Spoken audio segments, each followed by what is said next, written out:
جب باپ قبرستان کی زینت بن جائے تو ایسا لگتا ہے کہ جیسے ساری خوشیاں قبرستان چلی گئی ہے۔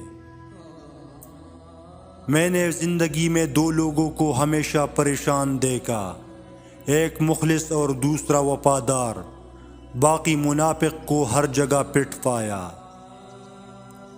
دھوکہ دینے والوں کی قدر کرے، یہ بھی ایک استاذ کا درجہ رکھتے ہیں۔ مکڑی کے جالوں سے بھی زیادہ کمزور ہے دنیا کے سہارے میرے مولا، ہر پل صرف اپنا ہی محتاج رکھنا۔ ایک عربی کہاوت ہے کہ ایک وقت ایسا بھی آئے گا کہ تمہیں دل کی خوشی صرف لوگوں سے کنارہ کش رہنے میں ہی ملے گی۔ دنیا میں اگر کسی چیز کو پہلی فہرست میں رکھنا ضروری ہے تو وہ آپ کا ذہنی سکون ہے، باقی سب چیزیں عارضی ہے۔ انسان لحاظ میں اتنی باتیں اپنے اندر برتا جاتا ہے کہ آخر کار ایک خاموش آتش فشاں بن جاتا ہے جو یا تو خود کو کھا جاتا ہے یا پٹ کے کسی اور کو۔ نا امید انسان ہر اچھا موقع گوا دیتا ہے، مگر پر امید انسان پریشانی میں بھی موقع تلاش کر لیتا ہے۔ رشتہ خون کا ہو یا احساس کا، کسی کو مجبور کر کے اپنی طرف متوجہ کرنا غلط ہے۔ زندگی میں اپنے ساتھ رہنا سیکھیے، ہمیشہ اللہ تعالیٰ کے شکر گزار بن کر رہو۔ اگر ایک نگاہ تمہیں حقارت سے دیکھے تو مت بھولو کہ 100 نگاہیں تم پر رش کرتی ہے۔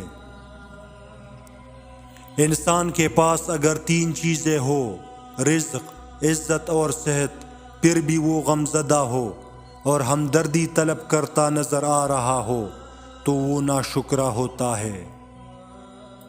ایک مسئلہ یہ بھی ہے کہ ہم کسی کی بات کو سمجھنے کے لیے نہیں سنتے بلکہ جواب دینے کے لیے سنتے ہیں۔ آپ زبردستی کسی کو 2 کاموں کے لیے مجبور نہیں کر سکتے۔